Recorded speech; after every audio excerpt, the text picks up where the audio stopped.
Bismillahirrahmanirrahim. Mübarək cümə günüdür inşallah. Allah bu günü hamımıza bərəkətli eyləsin inşallah. Əmir əl-Müminin Ali əleyhissalamın Nəhcül Bəlağədə 6-cı Kəlimatul Qisarı 3 hissədən ibarətdir. Və keçən xütbələrimizdə bunları bir neçəsini qeyd elədik. Və bugünkü həftə və bugündə, bu cümədə Ali əleyhissalamın Kəlimat-ı Qisarının 6-cısını izah edirəm. Ali əleyhissalam buyurur: Sədrul aqili sunduqi sirri. Ağıllı insan sir qoruyandır. Ağıllı insanın sir sandığı həmişə qoruyar. Sir sandığını həmişə qoruyar. Ümumiyyətlə, sir saxlamaq ağıllı insanların nişanəsindəndir. Yəni, həqiqi hər söz təbii ki, sir deyil. Amma hər sir də sadə bir söz deyil ki, adam onu həmişə deyə, həmişə danışa. Ümumiyyətlə, sirri qorumaq insanı indiki və gələcək düşmənindən qorumaq deməkdir. Necə ki, hər evin divarı var, divarı olmasa, hər bir heyvan, hər bir yoldan keçən, istər-istəməz gələr qapıdan bir şey götürər, bir şey oğurlayar və yaxud çevirilər, baxar. Ümumiyyətlə, sirsiz, sir saxlamayan insan da o evsiz divara bənzəyir ki, hər bir sirri, hər bir sözü onun eşikdə və bayılda olur. Və odur ki, onun üçün təhlükə hesab olunur. Və odur ki, sir saxlamaq insanı gələcək düşməndən qorumaq deməkdir. Bugün insan var, oturursan, durursan, amma görürsən ki, gələcəkdə sənin üçün ən problemli insanlara çevrilir. Bəzi vaxt mümkündür, bəzi insanlar var, insan dost deyir, amma görürsən gələcəkdə sənin üçün düşmənə də çevrilə bilir. Ona görə hər bir sirri, xüsusən də insanın daxili sirləri, ailə sirləri ki, qorumaq təbii ki, vacibdir. Və Ali əleyhissalam da ona işarə edir ki, ağıllı insanların qəlbi, sinəsi sir sandığıdır. Bu birinci nöqtə ki, Ali əleyhissalam işarə elədi. İkinci buyurur: Vəl bəşaşətu ibalətul məvəddə. İkinci, xoş üzlü olmağa işarə eləyir. Ali əleyhissalam buyurur ki, xoş üzlü olmaq məhəbbət tələsidir. Yəni, bir insan xoş üzlüdür, xoş rəftardır, başqalarını məhəbbət tələsinə salar. Yəni, başqalarının məhəbbətini cəlb eləyər. Adam, yəni, məsələn, nə gözəl danışığı da xoşdur, rəftarı da xoşdur. İstər-istəməz, sən ki, xoş sifət, xoş üzlü insansan, sənə cəlb olar, sənə eşqi artar, səndən rəftarı artar. Odur ki, xoş üzlü olmağı Ali əleyhissalam məhəbbət tələsinə bənzədir.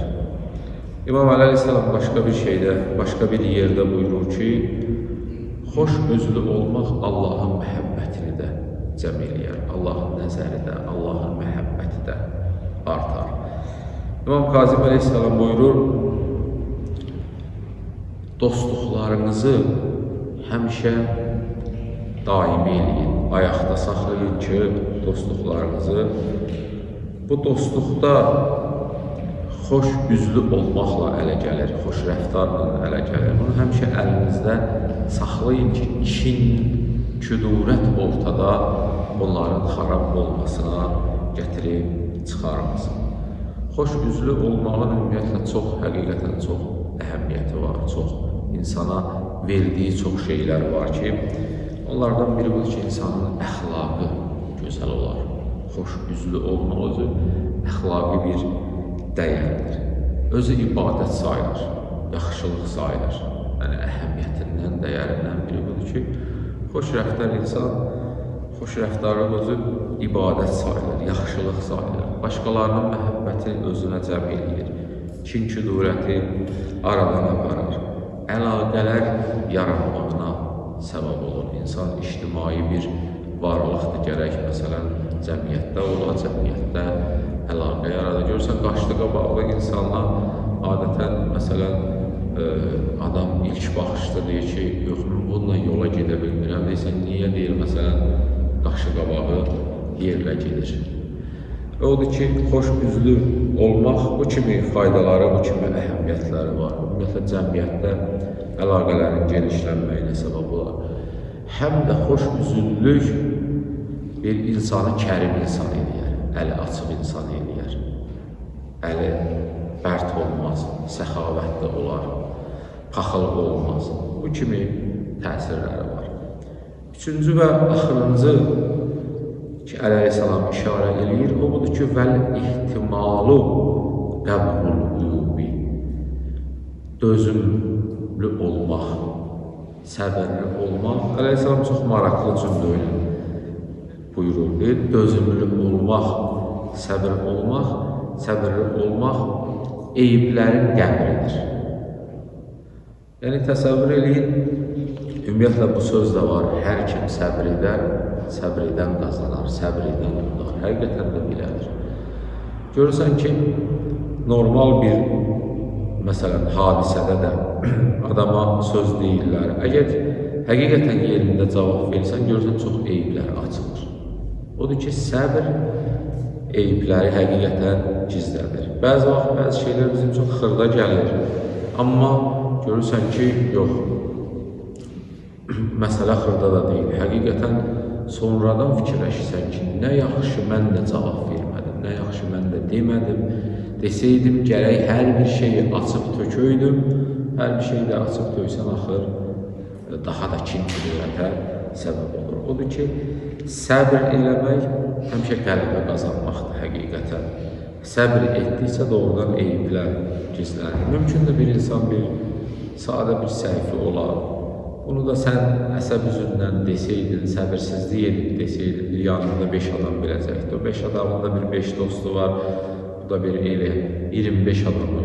Bu cür başlayırdı məsələn yayılmağa və imkanı var idi o adamın o məsələn səhvinə görə işindən oluydu, işində etimadsızlıq yanında idi. Odur ki, əleyhissalam buyurur ki, bəli ehtimalu qəbrül uyub, səbir etmək eyiblərin qəbridir, yəni eyibləri gizlənir, eyiblər orada dəfn olur.